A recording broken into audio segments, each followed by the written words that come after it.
Muy buenas tardes a todos. Muchas gracias por estar con nosotros en esta nueva versión de Charlas con Economistas. Tenemos el día de hoy a Osmel Manzano, uno de los economistas venezolanos más importantes en la actualidad. Osmel ya había estado con nosotros en una ocasión anterior. Osmel, bienvenido. Qué bueno que estés con nosotros. Buenas tardes, Andrés. Muchas gracias por la invitación. Un placer estar con ustedes. Bueno, yo quisiera resumir algo de la larga vida de la larga hoja de vida de Osmel. Eh, Osmel es economista de la Universidad Católica Andrés Bello en Caracas, en Venezuela. Posteriormente hizo su doctorado en economía en MIT. Durante su vida laboral ha tenido la oportunidad de ser profesor en varias universidades, entre ellas la misma Universidad Católica Andrés Bello. Fue visiting fellow en el John F. Kennedy School de la Universidad de Harvard y actualmente es también profesor de la Universidad de Georgetown. Y en términos de su carrera como economista, empezó siendo analista en la oficina del economista jefe de petróleos en Venezuela, una de las oficinas más importantes en materia económica que tenía Venezuela hace algunos años. Después fue director adjunto del programa de investigación en la Oficina de Políticas Públicas de la CAF, donde tuvimos oportunidad de conocernos en Caracas. Y en los últimos años, trabajando en el BID, ha sido asesor económico regional, inicialmente para México, Centroamérica, Panamá, República Dominicana, y más recientemente para el Grupo Andino. Así que bueno, Osmel, tienes un gran conocimiento, una vasta experiencia. Creo que tu charla sobre las economías andinas van a ser muy interesantes para nosotros, así que te cedo la palabra. Gracias, Andrés. De nuevo, bueno, muy buenas tardes a todos. Un placer estar aquí con ustedes. Y Te voy hoy a quizás, interrumpir un segundito, Osmel, porque queremos que recordarles a quienes están viendo este programa que pueden hacer sus preguntas a través de los diferentes chats en los medios de comunicación que estamos utilizando, Facebook, Twitter. Por favor, hagan sus preguntas desde el principio, las tendremos en cuenta. Ahora sí, Osmel, qué pena contigo. no te preocupes, pero no hay problema. De nuevo, como que quería decirle, bueno, que muchas gracias de nuevo por la invitación. Es un placer estar aquí con ustedes. Y hoy lo que traigo para contarles y presentarles es una mezcla de corto plazo con largo plazo, ¿no? Y tiene que ver un poco en esta quizás coyuntura particular que nos encontramos como región andina, ¿no? Donde tenemos muchos desafíos a corto plazo, pero además el contexto internacional nos está generando muchos desafíos de largo plazo. Entonces, hay un ambiente de políticas donde se tienen que tomar decisiones que hoy para temas de largo plazo, pero además no se puede descuidar algunos temas que se están ocurriendo en corto plazo. Entonces, estamos en un contexto muy particular en la región que yo creo que es importante resaltar, ¿no? Entonces, sin más, comenzamos con la presentación. Entonces, como le digo, quiero hablar un poquito de contextos y perspectivas, ¿no? Y quiero comenzar quizás cuando uno siempre habla de economía, lo primero que saca es crecimiento, ¿no? Y entonces, la buena noticia para la región fue que el crecimiento se recuperó muy rápidamente, ¿no? Cuando hubo el COVID, como ven ustedes, los países andinos, eh, eh, este, se contrayeron mucho más incluso que el resto de América Latina, ¿no? Pero cuando hubo el rebote de hecho fue mucho más alto que América Latina. Y en casi todos los países de la región, de hecho, se recuperó el nivel de actividad pre-pandemia el propio año 2021. O sea, la recuperación fue muy rápida, ¿no? Eh, y el año pasado también, como vemos allí, hubo crecimiento, pero se está desacelerando muy rápidamente el crecimiento, ¿no? Y como vemos, cuando ya lo vemos por países, pues vemos que en realidad es algo muy homogéneo lo que ocurrió entre los distintos países. Quizás destaca mucho el swing de Perú, que fue muy afectado por la pandemia, sobre todo al principio, pero como ven, o sea, todos tuvieron una rápida recuperación, pero ahora se está desacelerando el crecimiento, ¿no? Y aquí, bueno, los promedios que tienen ustedes son sin Venezuela, pero incluso en Venezuela regresó el crecimiento. Después de más de 8 años de contracción económica, donde el Producto Interno Bruto de Venezuela se contrajo a lo que sería como una cuarta parte de lo que era en el 2015. Desde el año pasado la economía empezó a crecer, ¿no? Entonces, estábamos en un ambiente de crecimiento compartido entre todos los países, sin embargo, se está desacelerando, ¿no?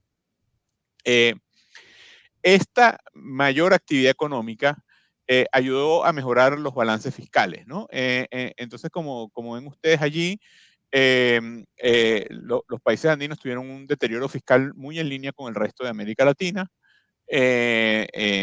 De hecho, quizás es un tema que refleja un poco algunos de los desafíos estructurales de los países en general de América Latina, no solo de la región, es que si ven ustedes los impulsos fiscales fuera de la región fueron mayores que los de la región, ¿no? Y tiene que ver un poquito con qué buffers contábamos, ¿no? Cómo habíamos construido espacio para esta respuesta en la pandemia, ¿no?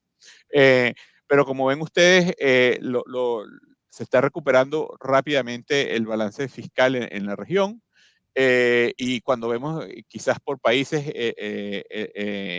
sí vemos un poco algunas diferencias, en particular el tema de Bolivia, que todavía continúa teniendo un déficit sustancial, casi de 7 puntos del producto. Pero como ven, por ejemplo, incluso Ecuador el año pasado ya tuvo incluso superávit. Y algunos países de la región, además, en medio de la pandemia hicieron reformas fiscales, en particular está el caso de Colombia y Ecuador, porque los países rápidamente vieron la importancia de que cuando viniera la recuperación había que recuperar el espacio fiscal, ¿no? Y entonces incluso hubo países de la región que aprobaron reformas en medio de la pandemia, ¿no? Entonces, esto, digamos, otra vez, crecimiento, y el crecimiento está implicando una mejora en los balances fiscales.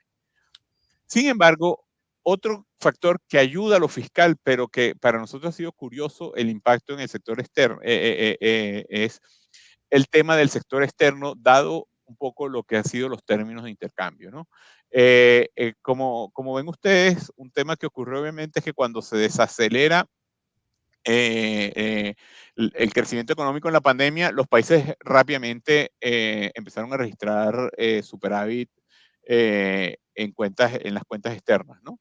Y tenía que ver, obviamente, por la contracción de la demanda interna, que permitió que durante el 2020 y 2021, en algunos países incluso tuviéramos superávit, ¿no? Em, pero fíjense que estamos en un contexto favorable para los países a mejores precios de los commodities, ¿no? Que son la principal exportación de los países, ¿no?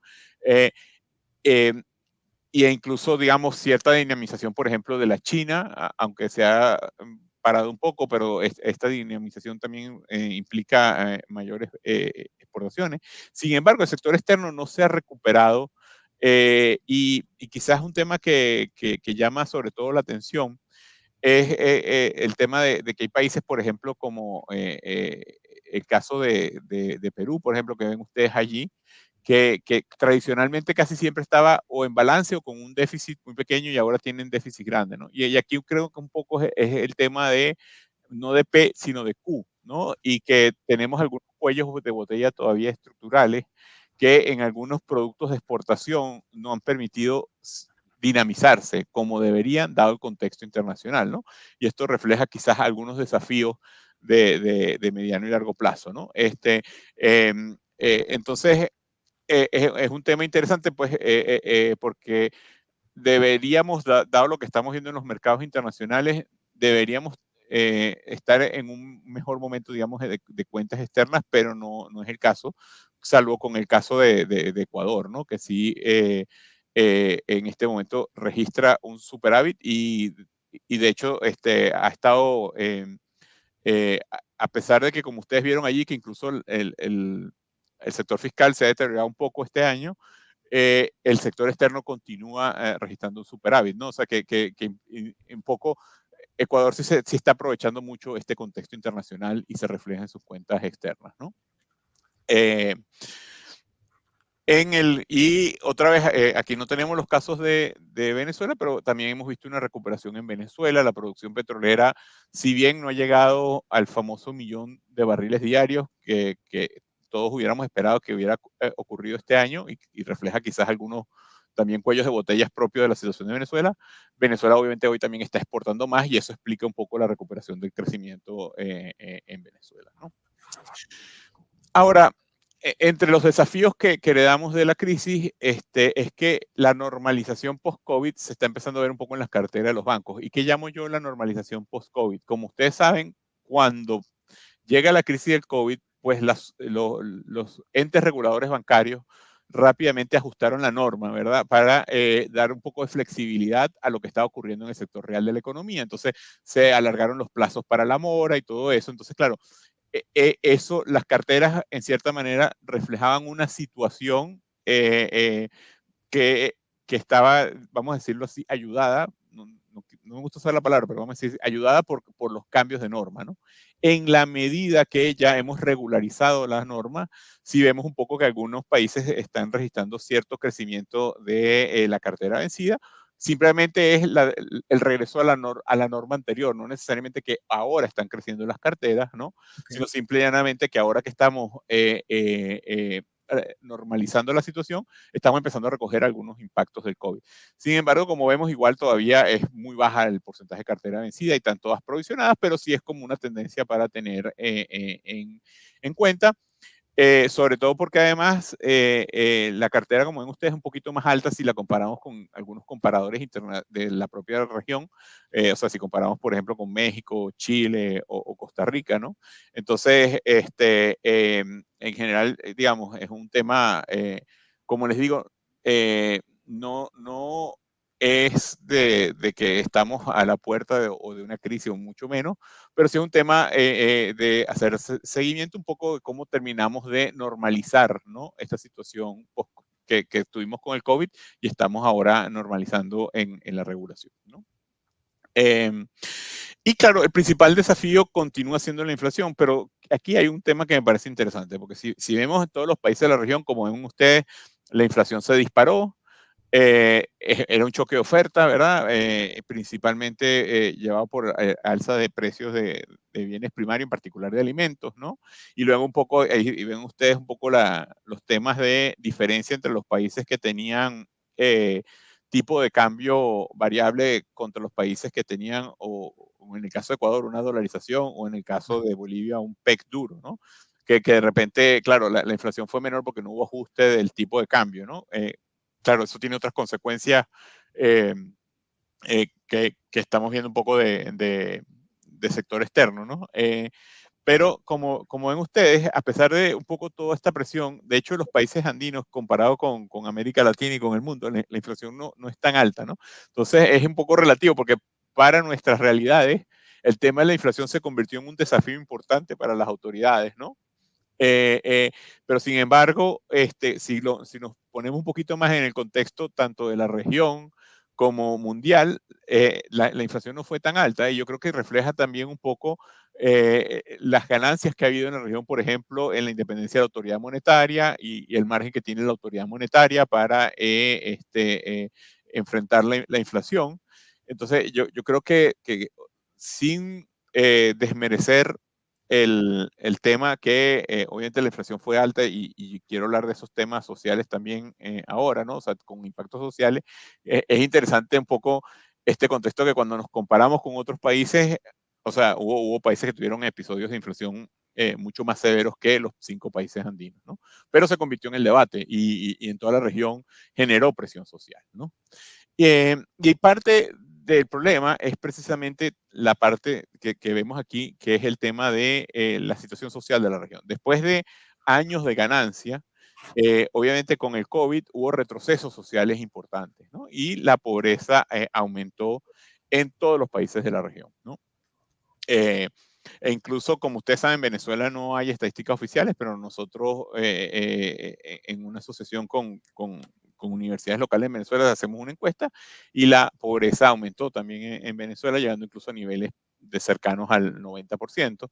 Eh, pero como vemos con la recuperación económica, la pobreza ha retrocedido, ¿no?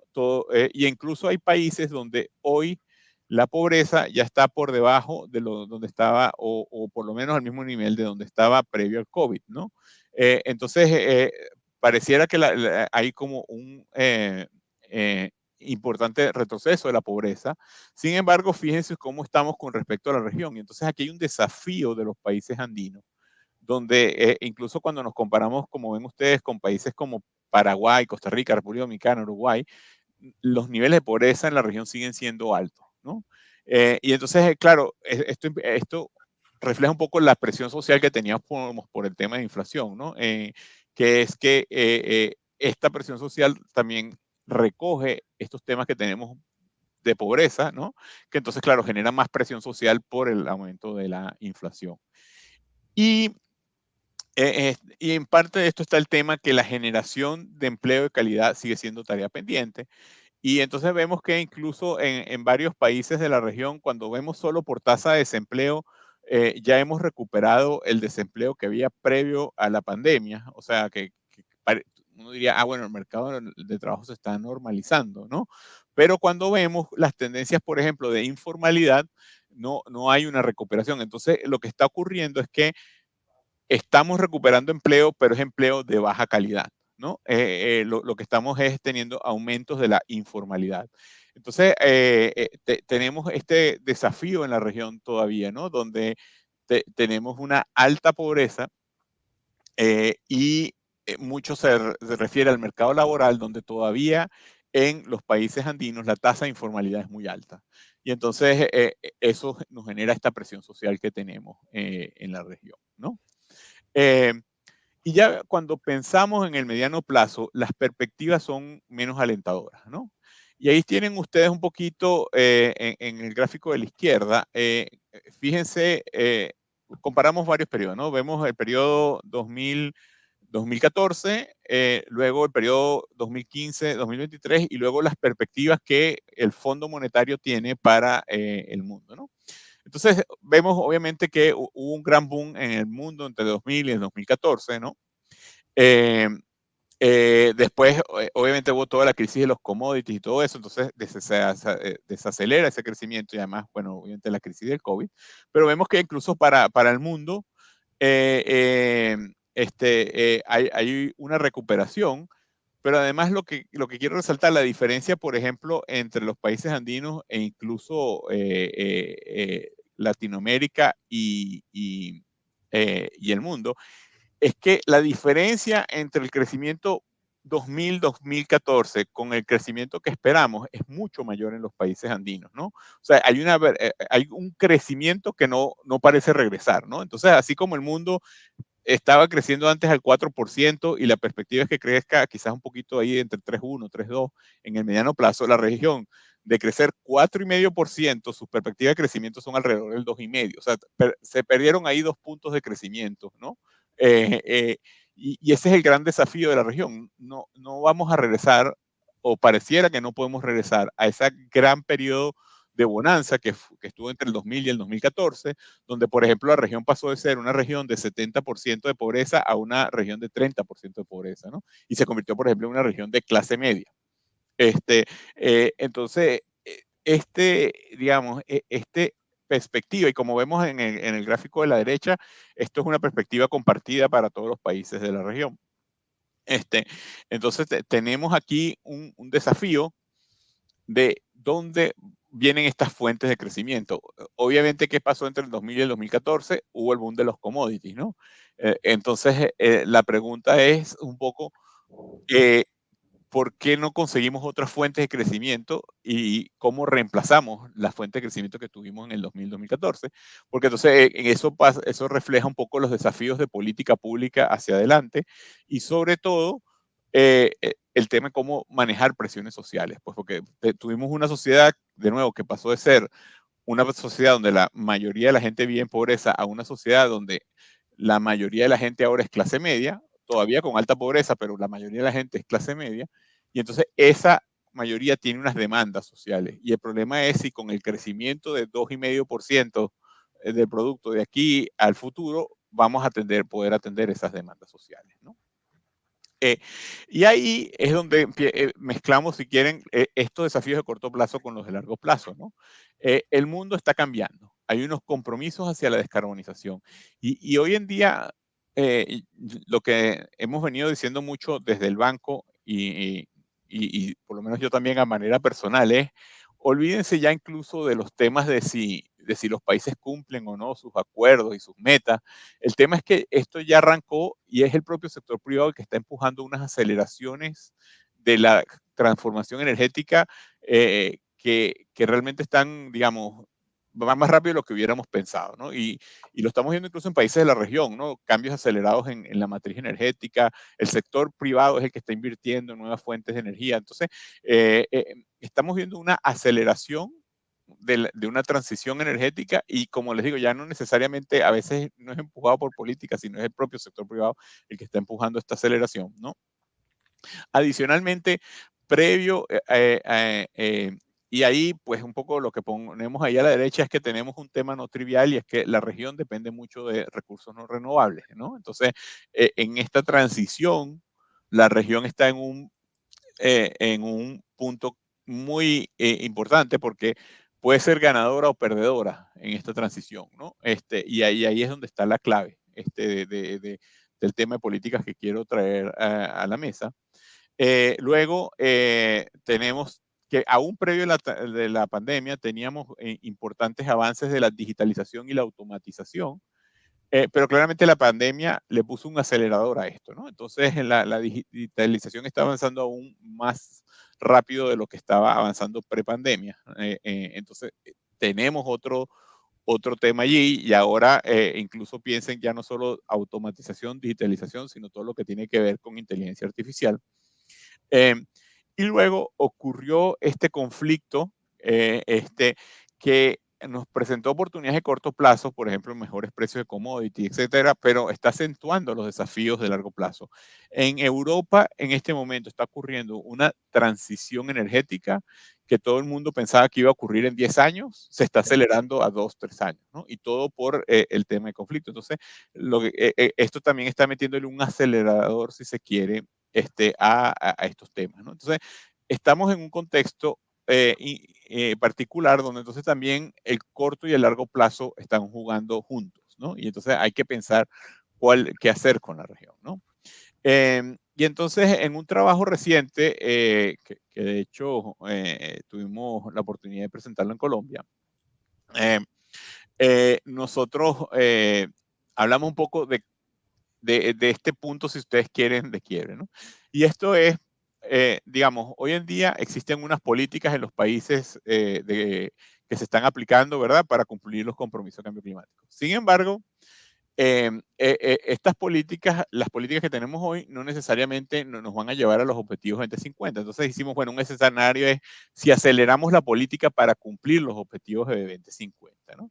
Entonces, cuando vemos ese escenario, pensamos, es la barra azul y vemos que la actividad económica de la región podría ser incluso menor, ¿no? Si de un escenario de cumplir los compromisos, o sea, de seguir el status quo de políticas que ya tenemos para atender el cambio climático, pasamos a un escenario de, de llegar a los compromisos que sí tenemos, ¿no? En el 2050, vemos que para todos los países de la región tenemos esta barrita azul, que es que un nivel de producto menor del que se esperaría en el 2050. Sin embargo, fíjense ustedes cómo, y yo sé que voy a decir algo que dicen, tú crees que eso es simple, pero yo solo quiero decir que no es que se necesiten como 20 políticas, ¿no? Sino, por ejemplo, una política de impuesto al carbón, donde los ingresos de esos impuestos se utilicen para financiar infraestructura agrícola y telecomunicaciones, pasamos de la barra azul oscura a la azul clara. Entonces, la economía pasa a tener crecimiento y de hecho, un nivel de producto mayor del nivel de producto que aspiraríamos cumpliendo las metas digamos, con las políticas actuales, ¿no? Esto lo que refleja es que estamos en un punto clave donde si se toman las políticas adecuadas, la región, el contexto es una oportunidad y no una amenaza, pero hay que tomar las políticas adecuadas. Y el tema es que estas políticas tienen que ser políticas de Estado, no de gobierno, porque estamos hablando de compromisos que se tienen y políticas que se tienen que implementar de aquí al 2050. Entonces, esto trasciende una administración, ¿no? Estas son políticas que tienen que ser políticas de Estado y no políticas de gobierno. Entonces, estamos en un momento en la región donde el contexto puede ser una oportunidad, pero hay que tener una mezcla de políticas adecuadas para aprovechar esa oportunidad, ¿no? Y ¿en qué sectores pensamos? Por ejemplo, y aquí nosotros, después de mucho debate, dijimos, bueno, aquí no vamos a hacer picking winners porque es complicado, ¿no? Pero pensemos un poco los sectores que están eh, más, se están moviendo más por el contexto internacional. Entonces, uno es agricultura, ¿no? Si ustedes ven lo que pasó en la agricultura, es muy interesante. En todos los países de la región, aun cuando la economía se contraía, la agricultura crecía, ¿no? Sí. O sea, entonces, eso demuestra que este es un sector que hemos tenido como que olvidado allí, ¿no? Pero es un sector que en la pandemia demostró ser resiliente y una oportunidad, ¿no? Entonces hay que ver cómo atendemos los desafíos del sector agrícola. Y uno de los grandes desafíos son los de la productividad. Y cómo atendemos la productividad agrícola. Entonces nosotros en este trabajo, no voy a presentar los detalles, pero hablamos de algunos temas, son las brechas de infraestructura, en particular brecha de infraestructura rural. Entonces, atender esas brechas, el camino rural, la electrificación, acceso a agua, son claves para aumentar la productividad agrícola. Y como les digo, el estudio es mucho más detallado y hablamos un poco de los temas a diferencias regionales y todo eso por país, pero no quiero detenerme allí. El segundo tema que hablamos es desafíos institucionales. Y el tema aquí que nosotros, en el sector agrícola, el Estado es muy importante, ¿no? O sea, por ejemplo, todo lo que es control fitosanitario. O sea, si usted no tiene buena trazabilidad, no tiene buenos controles fitosanitarios, olvídese de exportar y todo lo demás. Ujú. Pero el tema es que el Estado está trabajando con una maraña de instituciones todas en silos. Entonces, el pobre productor agrícola, ¿verdad? Que está allí en los valles de Colombia, cuando tiene que lidiar con el Estado, se encuentra es algo difícil. Entonces, el tema que nosotros hablamos ahí es que tenemos que cerrar estas brechas institucionales y en particular, de nuevo, no es que el Estado deje de ser Estado, sino que facilitarle la interacción al productor con el Estado para entonces el productor poder insertarse en los mercados, ¿no? Y obviamente un tema que destacamos es los temas del impacto del cambio climático.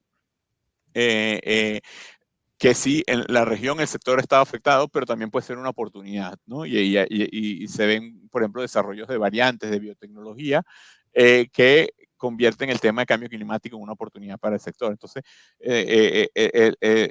necesitamos pensar un poco en los temas de servicios que le ofrecemos al sector agrícola, porque de nuevo es una oportunidad, ¿no? Y como les digo, hicimos incluso estudios de cadenas de valor y eso se los podemos discutir si quiere, pero no quiero entrar en los detalles. ¿Qué otro sector? Encadenamiento. La región ha estado poco insertada en cadenas de valor, ¿no? Y eso lo refleja un poco el cuadro de la derecha, ¿no? Eh, y esto en el mundo está ocurriendo, y otra vez, olvídense del discurso político, ¿no?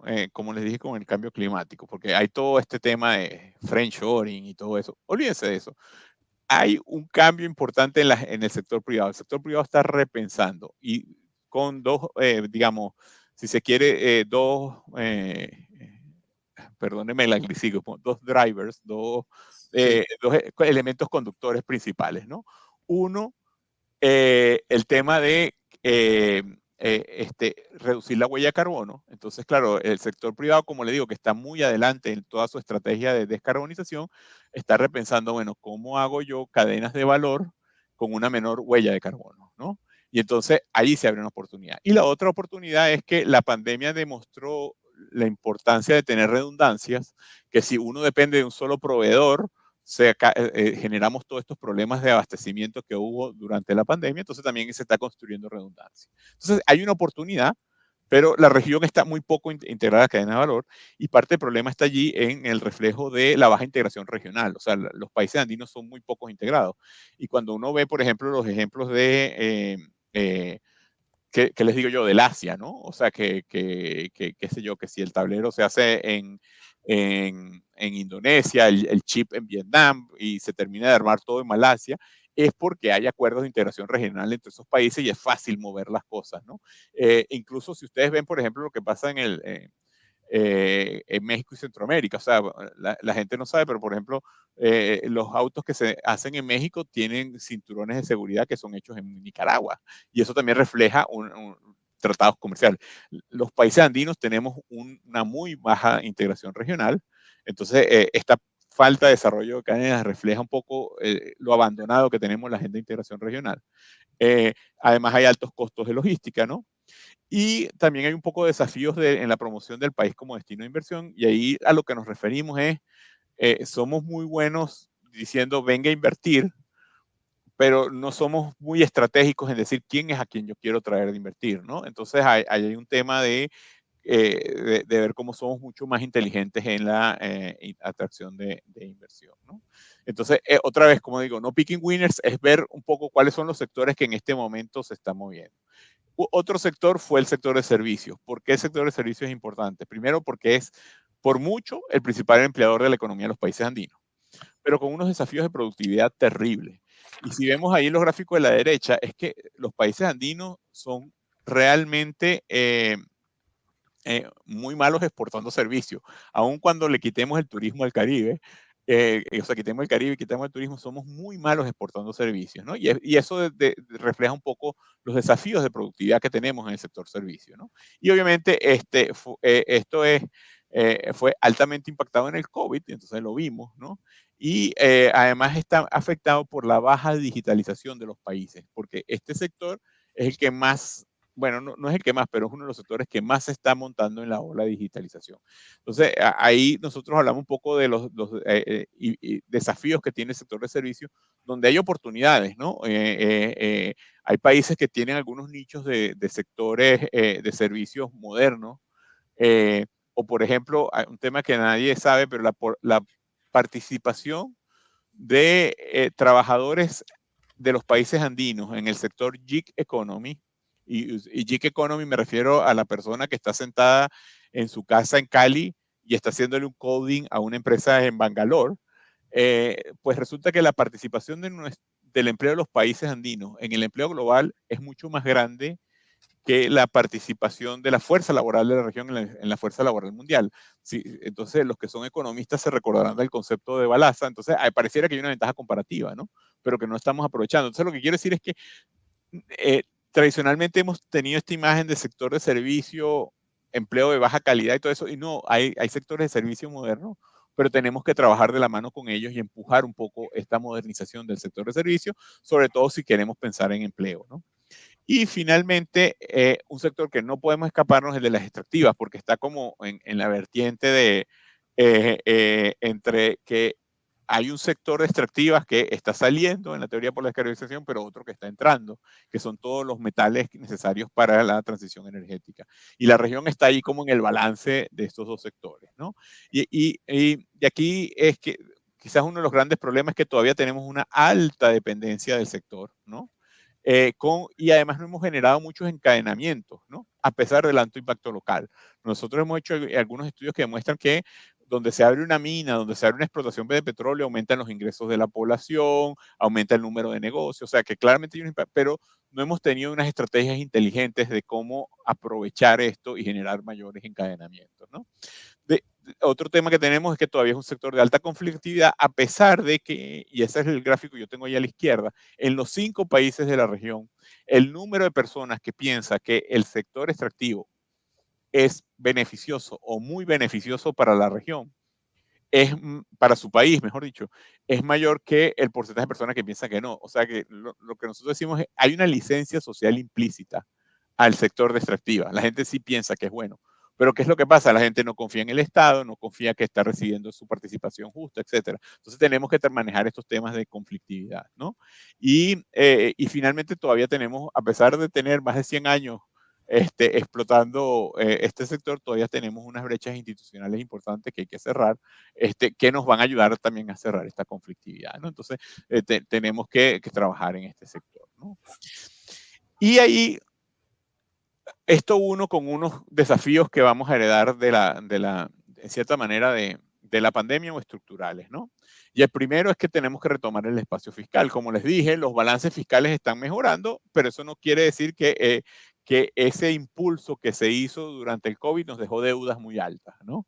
Que estamos viendo allí, ¿no? Entonces, este, si bien los países de la región andina todavía en promedio tienen deudas bajas con respecto a América Latina, igual ya tenemos deudas que están llegando al 50, 60, 70% del PIB. Entonces, tenemos que retomar el espacio fiscal, ¿no? Entonces, estamos en este contexto, tenemos todos estos desafíos de inserción internacional, pero cuando atendamos eso tenemos que tomar en cuenta que tenemos que retomar el espacio fiscal, ¿no? Que es un desafío que heredamos, ¿no? Luego tenemos el tema del acceso al crédito. Como ven ustedes allí, cuando nos comparamos con América Latina, con el promedio de América Latina, y eso es muy importante porque si yo pusiera Chile u otros países de la región, la brecha sería aún más grande. Todavía tenemos un tema de acceso al crédito importante en la región, ¿no? O sea, todavía hay un tema de desafío de acceso al crédito. Y si pensamos que hay que hacer una transición productiva, que necesitamos que los productores se modernicen, que adquieran tecnología, el crédito es importante. Y entonces aquí tenemos un tema de acceso al crédito que además, como vemos en el gráfico de la derecha, si nosotros pensáramos cuál es el principal obstáculo, ¿no?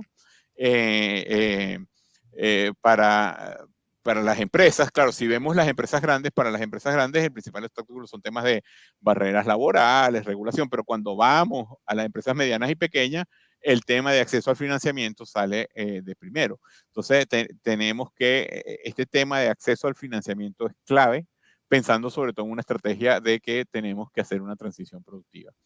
Y no solo es el crédito interno, y aquí con esto ya voy a cerrar y más bien así nos da espacio de conversar con la gente, está el tema de atraer financiamiento internacional, ¿no?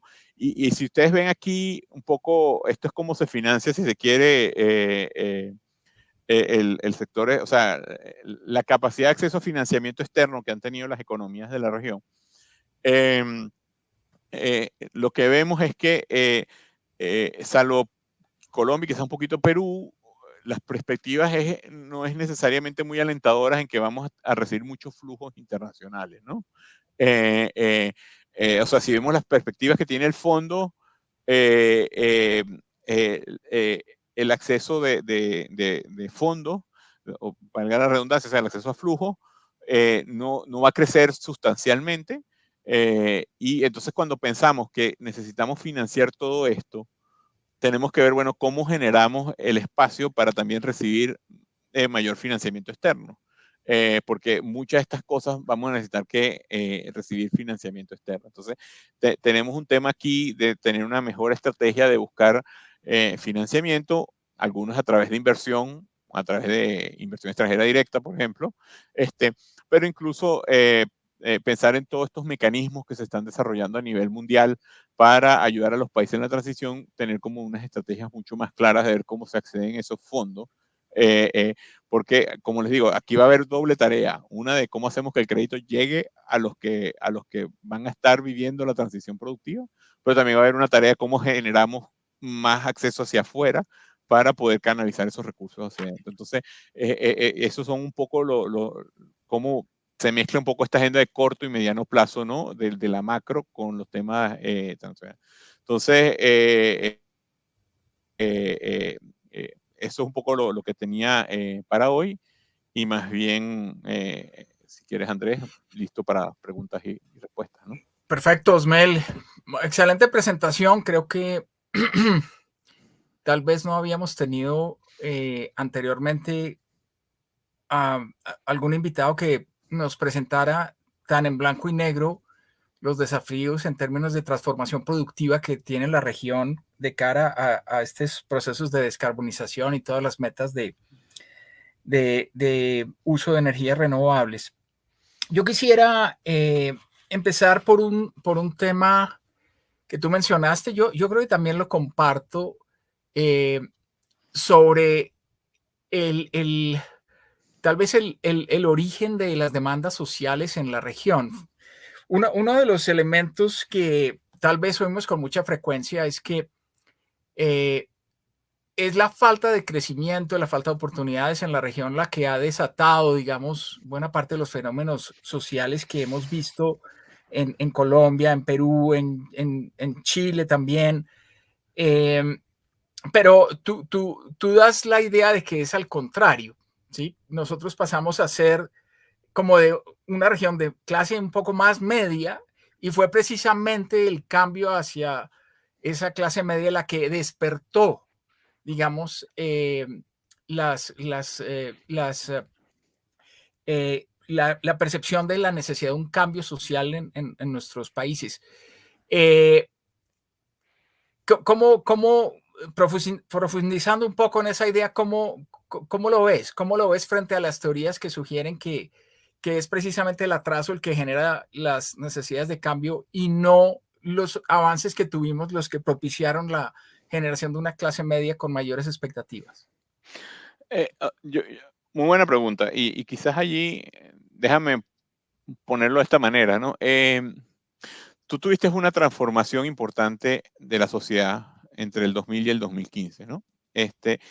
Y nosotros tuvimos unos estados que fueron muy buenos para reducir la pobreza, ¿no?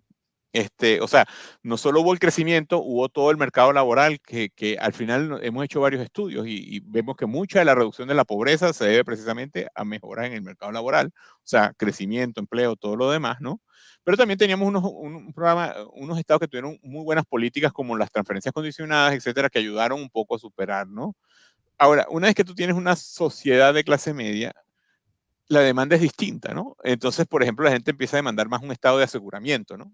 Y creo que la falta de ese estado de aseguramiento lo vimos en la pandemia, ¿no? Cuando de repente no hay un buen seguro de desempleo. Entonces, claro, aumentaste las transferencias, pero no le llegaban a todo el mundo porque no todo el mundo era pobre, ¿no? Entonces, o sea, tienes este tema de que el Estado fue muy bueno un estado de asistencia, pero no tiene ahora un estado de aseguramiento y te falta ese componente, ¿no? Y la gente también se dio cuenta, por ejemplo, temas como los servicios de educación, pues, ¿no? O sea, la gente se empezó a dar cuenta que no tenía acceso a un sistema de educación, y eso lo vimos en protesta en varios países, ¿verdad? Que te permitiera alcanzar mejores oportunidades, ¿no? Ahora, hay un componente también de falta de crecimiento que hemos venido desde el 2015, ¿no? Entonces, yo digo, tuvimos este boom 2015, eso nos permitió hacer todo este cambio que yo les digo, pero también hemos tenido que, incluso hasta antes de la pandemia, si tú ves 2015, 2019, el crecimiento se paró. Entonces, esa gran máquina de reducción de pobreza del mercado laboral también se paró, ¿no? Entonces, Sí, también ahí tuvimos ese problema. Entonces, son como las dos cosas, ¿no? ok. Ujú, Bueno, yo tengo un par de preguntas. Es muy interesante. Digamos, los países andinos siguen siendo de gran importancia para Colombia en términos de nuestras exportaciones no tradicionales. Hoy en día el principal comprador de exportaciones no tradicionales de Colombia es Ecuador, ujú, y Perú es el segundo. Veíamos en tu presentación alguna de las dinámicas de crecimiento y de exportación de Ecuador y de Perú. Las dos preguntas son un poco distintas. La primera es sobre el caso ecuatoriano. Vemos un superávit en cuenta corriente en el caso de Ecuador, en una economía dolarizada donde aparentemente algunos costos de la economía ecuatoriana deberían ser un lastre para la competitividad de los productos. Tengo entendido que el salario mínimo, por ejemplo, en Ecuador es en dólares, obviamente, y es bastante más alto que en Colombia. ¿Qué puede estar contribuyendo a que tengamos ese superávit? ¿Simplemente es el resultado de un bajo crecimiento doméstico, de una contracción de las importaciones? ¿O realmente tú ves en el caso ecuatoriano algún éxito en estrategia exportadora que pueda servir para nosotros? eh, buena pregunta. Y ahí hay como dos elementos, ¿no? Y quizás de repente, si tú quieres, las lecciones para Colombia son un poquito más tricky, ¿no? Porque como tú dices, eh, ha habido un crecimiento y no puedes descartar el tema o sea, a ver, hay como dos elementos. Primero, si las importaciones no han crecido tanto, porque la economía también, digamos, no ha crecido tanto como el resto, o sea, lo vimos en el gráfico, el crecimiento de la región de Ecuador ha sido menor que el de la región. Em, pero también, digamos, ha habido un catch-up, o sea, si te pones a ver un poco el pasado, Ecuador no había firmado tantos tratados de libre comercio, etcétera, y esta administración ha acelerado algunos de estos temas, ¿no?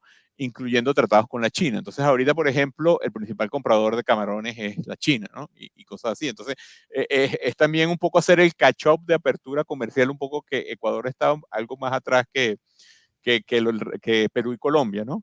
Y entonces esa apertura de mercado le ha permitido encontrar nuevos mercados para sus productos de exportación. Y es cierto además que Ecuador, entre todo, tiene un país, una canasta, vamos a decir, tradicional muy diversificada. O sea, suena Ok, medio raro, ¿no? Pero sí, o ok, sea, tiene muchos productos en su canasta tradicional. O sea, a diferencia un poco de nuestro país que de repente tiene 2 o 3 productos, Ecuador tiene camarones, flores, bananos, o sea, tiene varios productos, ¿no? Que en este momento se han insertado bien en todos estos nuevos mercados que está encontrando Ecuador, ¿no? ok. Ujú. Pasemos al tema peruano, una economía que veíamos creciendo muy bien antes de la pandemia, una recuperación, como lo mencionaste también, en el año de la pandemia, un golpe muy duro en algunos meses. Recuerdo que Perú fue como el ejemplo mundial de lo que no se debería hacer en términos de manejo de la pandemia, una caída muy fuerte, una recuperación también muy rápida, pero también una desaceleración muy fuerte en 2022. ¿Qué está detrás, Osmel? Mencionaste algo de los problemas de exportación de Perú, pero en general ese frenazo de la economía peruana está relacionado también con los temas políticos que han venido sucediendo. O sea, lo que tú tienes que cuando vemos un poco por el lado de la demanda, o sea, obviamente ves el tema de inversión, ¿no? Entonces es como, em, es como difícil no pensar que hay un impacto de la política, ¿no? O sea, ha habido una caída de la inversión un poco y yo creo que refleja un poco la incertidumbre, ¿no? Y ante esa incertidumbre lo estamos viendo un poco en el lado de la demanda por el tema de las inversiones, ¿no? Entonces, claramente ahí hay un tema claro, o sea, de hecho, la estrategia un poco en este momento del gobierno es mover más la inversión pública, porque también un tema histórico de Perú es que la inversión pública era, en realidad, no se movía mucho, ¿no? O sea, ejecutaba poco. Ok, Y entonces, para compensar esta caída de la privada, entonces hay todo un programa ahora de tratar de ejecutar mejor la inversión pública para ver si compensamos un poco esta caída, ¿no?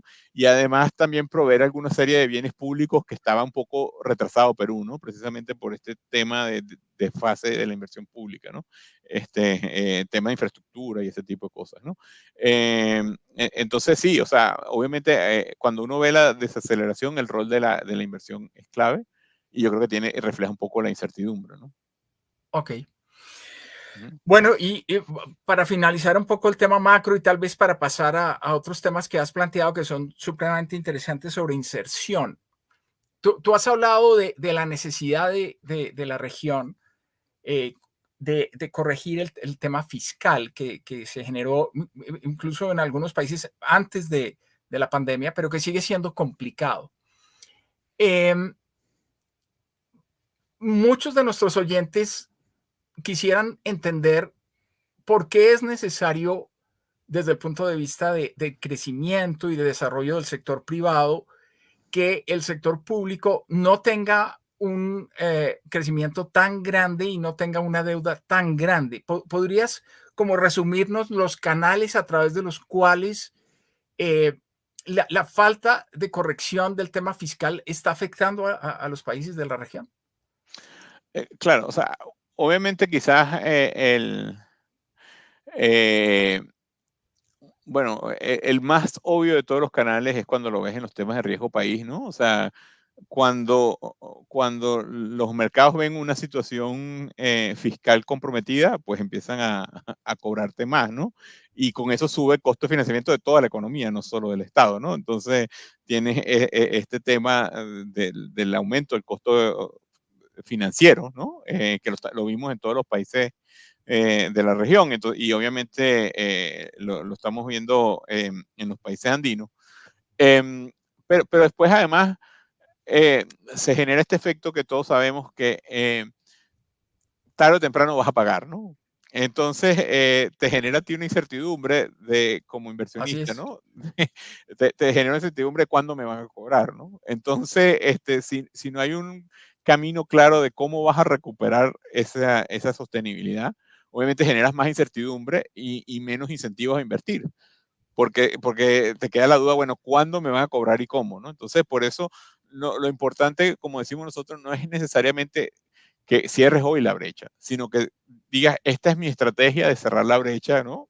En el corto y mediano plazo, y entonces que genere certidumbre de cómo va a ser ese cierre para yo estar seguro de cómo me vas a cobrar, porque el problema es que en algún momento tienes que pagar, ¿no? No puedes acumular deudas para siempre, ¿no? Entonces en algún momento hay que pagar, ¿no? Ok, sí, perfecto. Coincido contigo claramente en lo que has expresado. Ujú, Em, y yo creo que sí existe algún tipo de, tú lo mencionaste, de crowding out del sector privado ujú, cuando el sector público mantiene esas deudas tan altas. ujú. Am, Pasemos a otros temas, Osmel. Me gustaría en este tema de los desafíos de la economía, de la transición de las economías hacia economías descarbonizadas y menos dependientes de recursos y de hidrocarburos. Eh, Veíamos el caso de Bolivia en tus gráficos, veíamos que Colombia en principio también es uno de los países que por exportar y producir petróleo tendría un costo. Si aplicamos las medidas correctas, pues de pronto podríamos convertir ese desafío en una oportunidad. Eh, el caso de Venezuela supongo que es aún más dramático que el caso colombiano y el caso boliviano. Eh, ¿Qué países ves un poco mejor preparados para enfrentar el reto del 2050? Digamos, si aplicamos las políticas correctas, ¿qué países podrían hacerlo y un poco la razón que estaría detrás de eso? Eh, a ver, buena pregunta. Si aplicamos las políticas correctas, este, porque hay países que ya naturalmente están bien posicionados, por ejemplo, con el caso de Perú, donde, claro, la exportación de hidrocarburos es muy baja, es gas, ¿no? Entonces ya naturalmente tienen menor exposición, ¿no? Porque lo importante es entender que a pesar de que no tengamos muchos encadenamientos, sí hay ciertos spillovers, ¿no? Entonces, cuando en un país, por ejemplo, cuando en Ecuador se contraiga el petróleo, no es que solo va a desaparecer el petróleo, hay una serie de cosas que van a caer, o sea, su actividad económica va a caer, ¿verdad? Porque va a caer la actividad petrolera. Entonces, claro, la pregunta es cómo lo compensa, ¿no? Entonces, claro, cuando un país como Perú, que tiene pocas exportaciones más que de gas, obviamente esa contracción tiene menos efectos Un multiplicadores costo negativos, ¿no? directo En menos. el resto de la economía. Pero después yo creo que hay países, o sea, y quiero, te menciono el tema de Colombia porque a mí me parece muy interesante. Yo cuando voy aquí al supermercado, ¿verdad? Yo consigo mangos ecuatorianos, mangos peruanos y no hay mangos colombianos, ¿no? Entonces tú dices, ¿qué pasa, no? Y tienes a Perú exportándote arándanos, exportándote espárragos. Entonces, hay países como Colombia que obviamente el potencial agrícola está ahí y debería haber para exportación, ¿no? Pero todavía no lo aprovechan. Entonces, ahí es cuando decimos, con una mezcla de políticas adecuadas, por ejemplo, Colombia es un país que estaría en una posición única, ¿no? De poder, por ejemplo, insertar nuevos productos en los mercados, ¿no? Pensando además que ahora vamos a tener mercados más exigentes en este tipo de productos, ¿no? Entonces, hay mercados allí importantes. Entonces, eh, eh, em, yo porque además si yo veo, por ejemplo, Ecuador ya ha aprovechado mucho estos nichos, ¿no? Entonces, esa es como una diferencia, por ejemplo, entre Ecuador y Colombia, ¿no?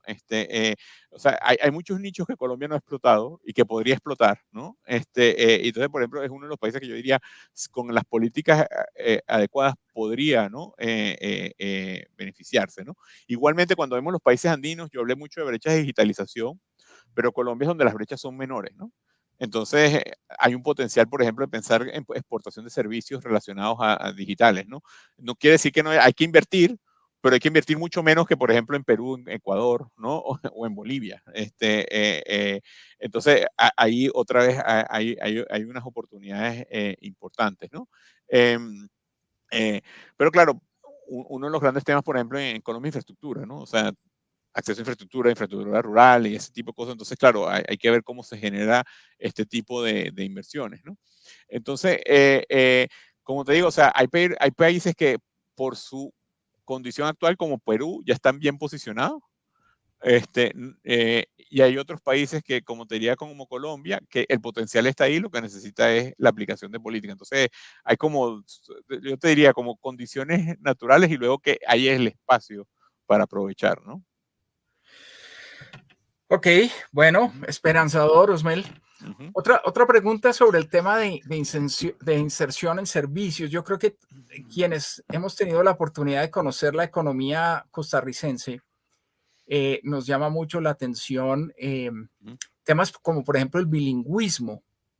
Sí, los call centers que se manejan en Costa Rica no son solamente en español o en inglés, hay incluso en terceros idiomas. Obviamente el turista se siente mucho mejor, el turista extranjero de habla inglesa que llega a Costa Rica se siente mucho mejor al estar en una sociedad donde el bilingüismo ha avanzado muchísimo. Ustedes en ese tema de potenciar el sector de servicios han encontrado algunas claves en el sistema educativo, como por ejemplo el bilingüismo para precisamente insertarse más rápidamente. Eh, Mira, hay cosas interesantes, ¿no? El tema de bilingüismo, como tú lo dices, es clave, ¿no? O sea, y un poco, eh, y ahí hablo un poco, un tema en los que traje de búsqueda inteligente de inversión extranjera. O sea, algún momento el gobierno de Costa Rica dijo, yo quiero Intel, ¿no? O sea, no es que yo quiero FDI, yo quiero Intel, ¿no? Entonces, Okay. fue el presidente de Costa Rica hasta Seattle a convencer a Intel que fuera a Costa Rica, ¿no? Eh, pero entonces, claro, en esa conversación, uno de los temas que surgió es el inglés. Y entonces, ¿qué hizo el gobierno? Ah, está bien, vamos a poner bilingüismo, o sea, el inglés en todas las escuelas, ¿no? Entonces, obviamente, este tema de entender para lo que tú quieres atraer, qué necesitas, ¿no? Y ahí está clave.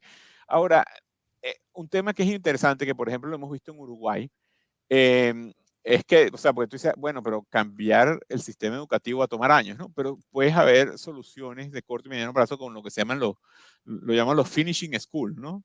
Que entonces son como capacitaciones un poco para cerrar brechas, ¿no? Porque claro, si esperas que todo el mundo hable inglés, o sea, tenemos que esperar mucho tiempo. Pero entonces pones este tipo de soluciones que te ayudan a cerrar la brecha a corto plazo vis a vis reformas ya de mediano y largo plazo, pues, ¿no? Entonces es un tema de entender qué necesita a la persona que tú quieres atraer y una vez que tú entiendas de eso, ver cómo se proveen estos bienes públicos, ¿no? Ok. Uh-huh. Bueno, se nos está acabando el tiempo y tengo a un excelente economista venezolano conmigo. Yo tendría necesariamente que hacer alguna pregunta sobre Venezuela. Uh-huh. Eh, hemos visto recientemente por parte del gobierno colombiano la intención de dinamizar el comercio con Venezuela. Eh, ¿Cómo está la situación de tu país? ¿Qué tan realmente son realistas esas expectativas de tener un espacio importante de crecimiento para la economía colombiana con la dinámica de la economía venezolana y cuáles serían los principales retos que ves para tu país? Muy buena pregunta. Mira, obviamente, como digo, la economía se está recuperando, ¿no? Con algunos bumps, pero se está recuperando. Por otro lado, nosotros, y son públicos y los invito a verlos en nuestra serie de estudios, hemos analizado una serie de sectores que están empezando a mostrar dinamismo interesante y donde quizás de repente algo de colaboración sirve. Por ejemplo, café y cacao. En Venezuela el sector está exportando, por ejemplo, ¿no? Algo o sea, que ahí hay un sector que está empezando a generar dinamismo. También lo hemos visto en temas como de pesca, atún y camarón, está empezando a exportar y además hemos visto algunos sectores de servicios interesantes, ¿no? Temas de posadas, etcétera. Entonces, hay ciertos sectores, o sea, el sector económico se está empezando a mover y están apareciendo nichos. Lo que pasa es que, claro, nosotros en nuestra cabeza siempre teníamos en la cabeza una Venezuela que exportaba petróleo e importaba todo lo demás, ¿no? Y creo que vamos a ir a una Venezuela distinta, ¿no? Entonces yo creo que ahí hay unas oportunidades interesantes. Quizás yo creo que el gran desafío es que igual cuando uno ve, por ejemplo, el costo de las cosas en Venezuela vis a vis en Colombia, es alto, ¿no? Entonces, yo creo que quizás un tema de desafío es de repente que no, o sea, existe una posibilidad. Lo que pasa es que recuérdense que hay bastantes barreras institucionales todavía, entonces están estas barreras, pero que si hoy hubieras comercio 100% libre, de repente más bien termines de matar como al sector privado que está porque vas a ser mucho más barato que ese sector privado que está hoy en día allí, ¿no? Ujú. Entonces hay temas de cómo manejamos un poco, ¿no? De buscar más bien asociaciones estratégicas, ¿no? Con socios venezolanos, porque claramente si existiría el riesgo que si se abriera mañana 100% comercio libre, pues desaparecería un poco esta capacidad productiva que existe hoy, ¿no? Viéndolo desde el punto de vista, digamos, de la economía colombiana, tal vez la dinámica de Venezuela en términos de crecimiento no es grande y es un mercado que se ha empobrecido. Pero lo que tú mencionas me parece interesante. Los niveles de precios son altos y los costos de buena parte de los bienes de la canasta básica son altos. Colombia tal vez podría jugar un papel en términos de sustituir otras fuentes de importación Ujú, alternativas, ¿no? ujú. Exactamente, sí. Porque incluso hay bienes que se importan de países lejísimos, que tú dices, no tiene ningún sentido que el pollo venga del Asia, ¿no? O sea, porque no puede Claro. venir de Colombia y cosas así, pues, ¿no? Ok. Ujú. Bueno, Osmel, pues yo te agradezco mucho. Ya llevamos 1 hora y 1 minuto en nuestra transmisión del día de hoy. Como siempre, ha sido muy interesante contar con tu presencia. Eh, Gran motivo de reflexión. El año 2050 está muy cercano y hay que trabajar sector público y sector privado juntos para aprovechar al máximo estas agendas. Eh, bueno, Osmel, un agradecimiento nuevamente.